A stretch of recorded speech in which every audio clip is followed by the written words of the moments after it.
첫 번째 기독교 윤리를 시작하도록 하겠습니다. 오늘 우리가 다루고자 하는 내용은 학문의 세 가지 형태입니다. 진선미라고 하는 주제입니다. 학문에는 크게 진리의 문제, 즉 인식의 문제가 있고, 두 번째로 선의 문제, 즉 윤리의 문제가 있습니다. 그리고 세 번째로 미의 문제, 아름다움의 문제라고 말할 수 있습니다. 이제 학문에는 이 세 가지가 가장 중요한 문제인데, 이 세 가지 중에서 우리가 취급하고자 하는 것은 이 두 번째에 해당되는 윤리의 문제, 선의 문제가 되겠습니다. 그 다음에 이번 강의에서 일반적으로 윤리라고 하는 게 도대체 뭔가, 일반 윤리에 대해서 좀 설명을 해드리려고 합니다. 기독교 윤리를 배우기 전에 우선 우리는 윤리를 정의할 필요가 있습니다. 그래서 윤리가 무엇인지를 먼저 정의하고 살펴보도록 하겠습니다. 그런 다음에 우리가 궁금해하는 기독교 윤리를 어떻게 정의할 것인가, 기독교 윤리는 무엇인가 라고 하는 그런 주제를 가지고 살펴보도록 하겠습니다. 그러면 수업을 시작하도록 하겠습니다.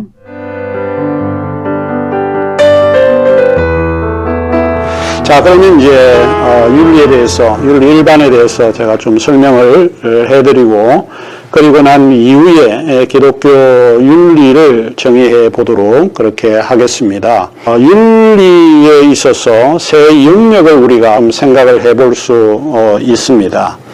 일반적으로 우리가 철학이라고 하는 것을 생각하게 되면 이 세 가지 영역을 조금 이야기를 하고 있거든요. 그 중에 하나가 진리가 무엇이냐, 진리에 관한 논의가 하나 있습니다. 이 진리라고 하는 것은 인식론의 영역에 속하는데 무엇이 옳은 건가, 무엇이 그런 건가 라고 하는 논의의 영역이라고 볼 수 있고요. 그 다음에 선이라고 하는 영역이 있는데 이거는 선함에 관한 문제를 다루는 그런 영역입니다. 그래서 이 선함이라고 하는 거, 선이라고 하는 거, 그 다음에 이제 세 번째로 가치의 문제일 수 있는데 이 문제가 미의 문제입니다. 이것은 좋다, 좋지 않다라고 하는 내용을 가지고 논의하는 영역이라고 볼 수 있습니다. 그래서 보통 우리가 진선미라고 할 때 진은 철학의 영역이고, 그 다음에 선이라고 하는 것은 윤리의 영역이고, 그 다음에 미라고 하는 것은 가치의 영역입니다. 그래서 이 세 가지 영역 가운데 이제 우리가 공부를 해야 되는 이 영역이 소위 두 번째의 윤리의 영역입니다. 그런데 흥미로운 것은 이 세 가지가 다 조금 유기적으로 연결되어 있다라고 보는 거죠. 선함이라고 하는 그거를 떼어내서 그것만 독특하게 다루는 분야는 아닙니다. 윤리는 항상 옳고 선함, 좋음 이 세 가지 영역이 함께 의존되어 있다라고 하는 것을 일단 말씀드리고 시작하도록 그렇게 하겠습니다. 몇 가지 우리가 이 윤리, 기독교 윤리를 다룸에 있어서 질문을 던져 볼 만한 내용들이 굉장히 많습니다. 몇 가지 이제 좀 선택적으로 여러분과 함께 생각을 해볼 수 있는 그런 질문들이 있습니다. 우리는 윤리적으로 살아야 하는가 하는 것입니다. 왜 인간은 이 인생을 살면서 왜 이렇게 윤리적으로 살아야 하나? 이런 질문을 우리가 받고 있는데 여러분은 왜 그렇다고 생각을 하시는지 한번 스스로 이렇게 자문을 한번 해보시면 좋을 것 같습니다. 그 다음에 그렇다고 그러면 왜 우리는 윤리적으로 살아야 하느냐는, 어떤 이유 때문에 윤리적으로 살아야 하는가? 매우 아주 철학적인 질문이긴 하지만 우리가 한 번쯤 생각을 해보아야 될 그런 질문인 것 같습니다. 왜 우리는 윤리적으로 살아야 하는가? 그 다음에 우리가 던질 수 있는 물음이 어떻게 사는 것이 윤리적인 삶인가 하는 것입니다. 윤리적인 삶이라고 하는 게 이처럼 쉬운 것 같은데 상당히 이제 복잡한 그리고 사변적인 그런 질문을 가지고 있다라고 볼 수 있습니다. 이런 질문을 우리가 한번 생각을 해보고, 그리고 윤리적으로 사는 것이 행복한 삶인가? 무엇이 인생을 행복하게 하는가? 윤리학자들은 윤리적으로 사는 것이 삶을 행복하게 할 수 있다, 이렇게 생각을 하는 것 같아요. 그렇다면 이 윤리적으로 사는 게 정말 행복한 삶인가? 그러면 우리가 믿고 있는 기독교는 굉장히 우리에게 유익하고 훌륭하고 우리에게 삶의 행복을 가져다 줍니다. 우리가 믿고 있는 기독교적인 삶이 윤리적인가? 여러분 생각은 어떤지 모르겠습니다. 기독교인은 윤리적으로 살아야 하는가? 우리의 삶이 윤리적인가? 하는 이런 문제를 우리가 던져볼 수 있습니다. 성경 구절을 여러분에게 조금 제공하자면 디모데전서 1장 18절에 사도 바울은 디모데에게 조언하기를 이렇게 조언을 하고 있습니다. 너는 선한 싸움을 싸우고 라고 이야기를 했습니다. 그 라틴어의 선한 싸움, 보남 밀리티암이라고 할 때 좋은 삶을 이야기합니다. 보눔, 보나, 보누스라고 하는 이 형용어 선하다라고 하는 이 선하다는 것은 좋다라고 하는 뜻입니다. 좋은 싸움이라고 하는 것은 어떤 싸움인가? 그리고 디모데전서 3장 1절에 바울은 또 사람이 감독의 직분을 얻으려면 선한 일을 사모하는 것이라 함이로다. 그러니까 결국 기독교의 지도자가 되려고 하면 선한 싸움을 싸워야 하고 선한 일을 사모해야 한다라고 보는 것이죠. 그러니까 그 선하다라고 하는 그런 내용이 큰 넓은 의미에서 윤리적인 범주에 속하고 있다라고 볼 수 있습니다. 디모데후서 4장 7절에는 조금 더 세부적인 내용을 가지고 사도 바울이 디모데에게 권고하고 있습니다. 나는 선한 싸움을 싸우고 나의 달려갈 길을 마치고 믿음을 지켰으니 이렇게 이야기를 하고 있습니다. 결국 이제 우리가 사도 바울이 살아왔던 선한 싸움을 싸우는 것처럼 우리도 살아가야 될 그 길이 싸움을 하되 추한 싸움이나 악한 싸움을 싸우는 게 아니라 선한 싸움을 싸우고 달려갈 길을 마치고 우리가 믿고 있는 믿음을 지켰다라고 바울의 이야기를 통해서 우리의 삶도 그런 방식으로 조금 반추해 볼 수 있지 않을까 싶습니다. 선한 싸움이라고 하는 것은 그러면 무엇인가 하는 겁니다. 어떤 싸움이 그러면 선한 싸움인가? 기독교 신앙 안에서 우리가 바라고 선택할 수 있는 선한 싸움에는 어떤 것들이 있는가? 기독교 윤리 공부라고 하는 앞에서 우리가 이처럼 여러 가지 궁금한 의문들이 많이 듭니다. 이런 질문을 가지고 우리가 한번 논의를 해보면 얼마나 좋을까 싶습니다.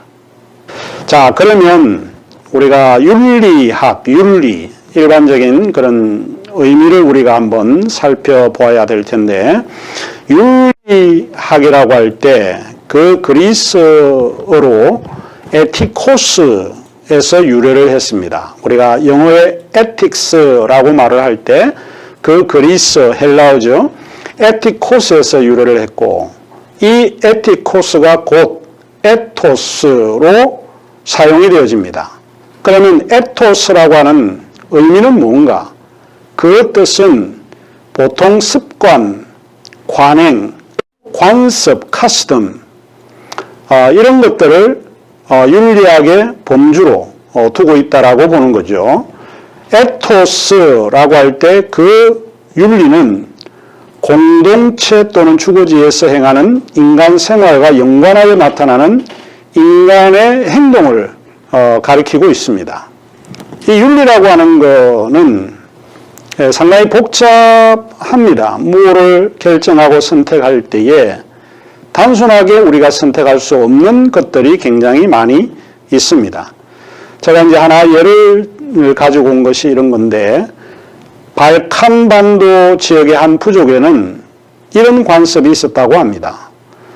이 부족은 일부 다처제 사회인데, 만일 남편이 죽게 되면 여러 부인 가운데 생전에 남편이 가장 사랑했던 부인이 누구인지를 선택하는 문화적 풍습과 관습이 있었다고 합니다.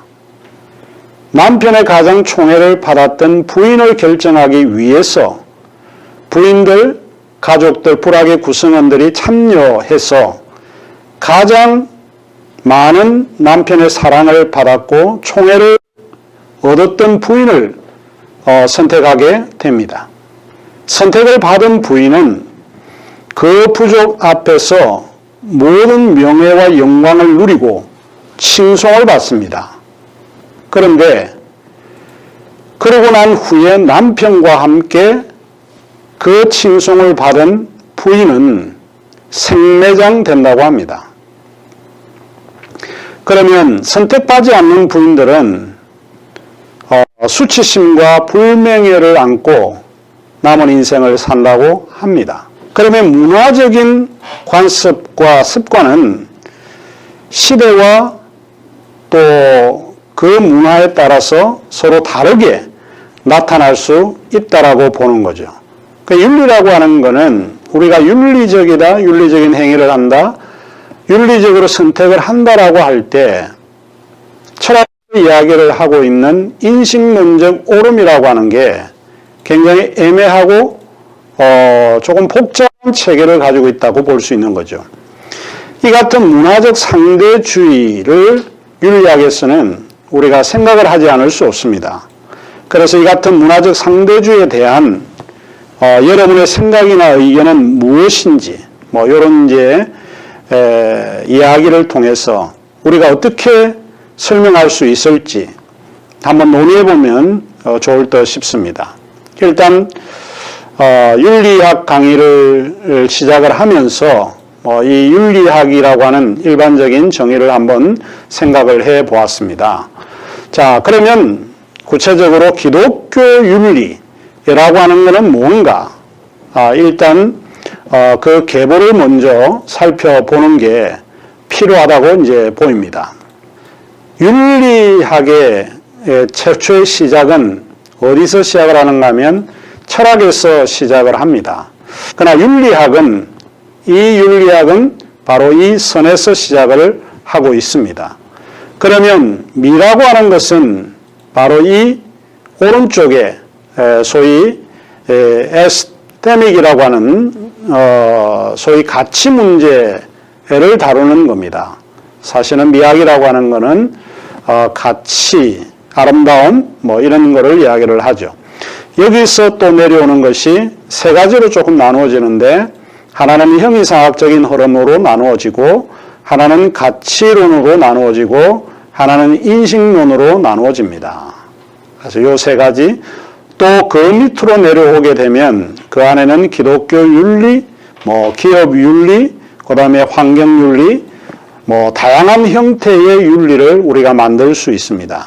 자, 이런 거를 소위 applied ethics라고 그러는데 이게 소위 이제 윤리에 의해서 파생되어진 이제 적용되어지는 윤리라고 볼 수 있는 것이죠. 그 다음에 이제 그 안에는 또 규범 윤리가 있고 응용 윤리가 있고 그 다음에 메타 윤리가 있습니다.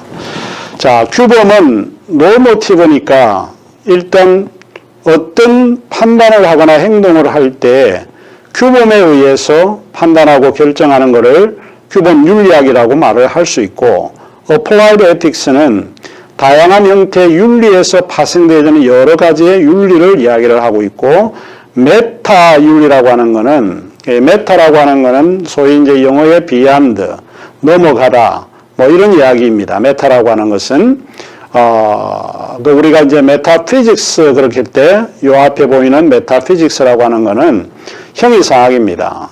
이 메타를 빼게 되면 피직스는 물리학이죠. 현실 세계를 이야기를 하는 건데 이 메타 에틱스도 마치 초월해 있는 그런 윤리를 다루고 있다라고 볼 수 있습니다. 자, 그러면 이제 우리가 요약을 해보면 철학에서 윤리학과 미학이 나누고 그 밑에서 일종의 응용 윤리학으로 기독교 윤리가 형성되어진다라고 보는 것입니다. 자, 그러면 윤리라고 하는 게 이제 앞에 간단한 사전적인 의미를 정의를 했지만 이제 구체적으로 윤리라고 하는 것을 정의를 해보면 윤리학이란 과거의 것을 평가하거나 범죄나 무지를 비판하며 또는 비난이나 신뢰를 판단하는 것이 아니라 행위 결정을 위한 지침에 관심을 갖는다는 거예요. 여기서 중요한 거는 decision making이라고 행위 결정. 내가 저 사람을 도울 건가 돕지 않을 건가 결정하는 겁니다. 그러니까 결국 윤리학이라고 하는 것은 과거의 어떤 것을 평가하는 거 이런 거는 역사학이죠. 또 범죄나 무죄를 비판하는 거 이거는 사법부에서 또 해당은 하는 거지만 결국 윤리학이라고 해서 내가 어떤 결정을 하고 살아갈 건가 행위 결정을 위한 지침에 관심을 갖는 게 윤리학이다. 윤리학자 라저 크루크라고 하는 분이 이제 그런 이야기를 했습니다. 그러면 윤리학이라고 하는 것이 이제 이런 거죠. 그것이 무엇이냐, what is, 그것이 무엇이냐의 물음보다는 어떻게 행동하느냐라고 하는 물음이죠. 그래서 어떻게 행동하느냐라고 하는 이 물음이 일종의 행위 결정과 유사한 이야기입니다. 그래서 결국 윤리학이라고 하는 것은 그것이 무엇이냐, what is의 물음보다는 ought to be, 어떻게 행동하느냐의 물음에 관심하고 있습니다. 자, 그러면 이제 일반 윤리는 그렇다고 치고 그 앞에 형용어가 붙습니다. Christian ethics라고 하는 게 기독교 윤리라고 하는 게 이제 뭔가 하는 것입니다. 기독교 윤리는 기독교적 관점에서 인간의 행위를 비판적으로 평가하는 것이다. 이거는 라저 크루크가 윤리를 정의한 다음에 기독교 윤리를 이런 문장으로 설명을 하고 있습니다. 자, 그러면 기독교 윤리는 중요한 게 기독교적 관점이 굉장히 중요합니다.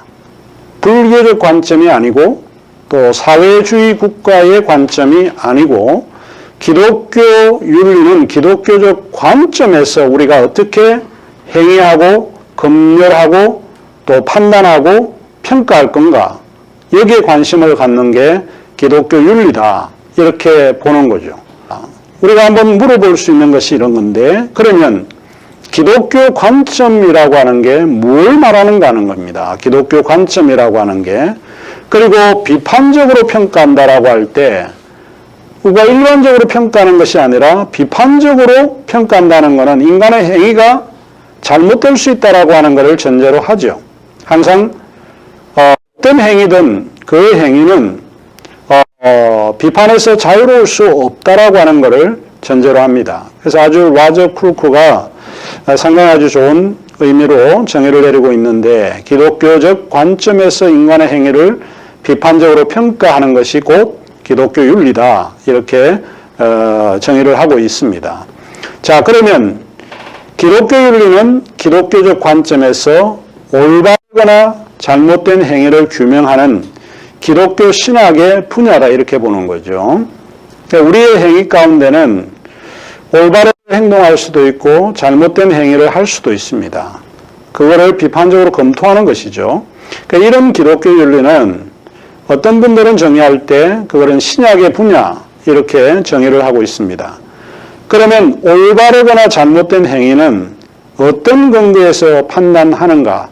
기독교적 관점에서 판단해야 한다라고 보는 거죠. 근데 이것도 굉장히 모호한 의미가 들어가 있는데 기독교적이다라고 할 때 그것은 무엇인가? 나중에 우리가 설명을 하게 되겠지만 그 기독교적이라고 할 때 그 기독교는 성서적이어야 한다라고 하는 의미도 들어가 있고 또 뿐만 아니고 교회적이어야 한다라고 보는 거고, 일반적으로 기독교는 교회 전통과 분리할 수 없기 때문에 그런 거죠. 그러니까 공동체라고 하는 그 기준에 따라서 우리의 행동을 해야 한다라고 하는 것을 합니다. 그것이 판단의 근거 이유가 될 수 있다라고 보는 것이고, 그런데 그 판단의 기준은 그러면 보편적인가 아니면 개별적인가? 어떤 사람은 이게 괜찮다라고 이야기를 하고 어떤 사람은 이게 일반화되지 않았다고 이야기를 하는 경우가 있습니다. 그래서 윤리에 이제 제가 뭐 생각을 해보게 되면 윤리의 근원적인 문제는 항상 보편성과 개별성의 문제가 상충되는 경우가 굉장히 많아요. 자, 그러면 보편성, generality와 particularity라고 하는 이 두 가지를 조금 설명을 해드리면 이런 거입니다. 가령 이제 예를 든다라고 하면 우리가 강이라고 하는 거, 영어의 river, 이 강이죠. 우리 주변에 마주하는 것은 강들이 많습니다. 강이라고 하는 거는 보편적이에요. 강은 그 이름 자체가 보편성을 띠고 있습니다. 그런데 그 안에 한강이라든지 그 다음에 소양강이라든지 낙동강이라든지 이런 한강, 소양강, 낙동강과 같은 것들은 보편성의 강이 아니고 개별성의 강입니다. 낙동강은 소양강과 다르고 특질과 특성이 서로 다르다라고 보는 거죠. 그러면 이 두 개가 윤리적인 어떤 문제를 생각해 볼 때 이 두 가지가 항상 문제가 되어질 수 있다라고 보는 거예요. 상충되는 경우가 굉장히 많습니다. 성경에도 보면 내 이웃을 내 몸과 같이 사랑하라 이렇게 되어 있잖아요. 사랑이라고 하는 것은 보편성입니다. 그런데 어떤 사랑인가 라고 묻게 되면 그거는 개별적인 사랑을 이야기를 합니다. 사람에 따라서 사랑의 정도와 사랑의 행위가 다르게 나타날 수 있는 거죠. 결국 우리가 윤리를 이야기를 할 때 보편성의 이야기를 덧붙여서 개별적인 문제를 조금 다루고 있다 이렇게 보는 거죠. 이 문제는 나중에 우리가 기독교 윤리를 다루게 될 때 보편성과 개별성의 문제를, 개별성은 서로 굉장히 달라요. 차이가 많이 있습니다.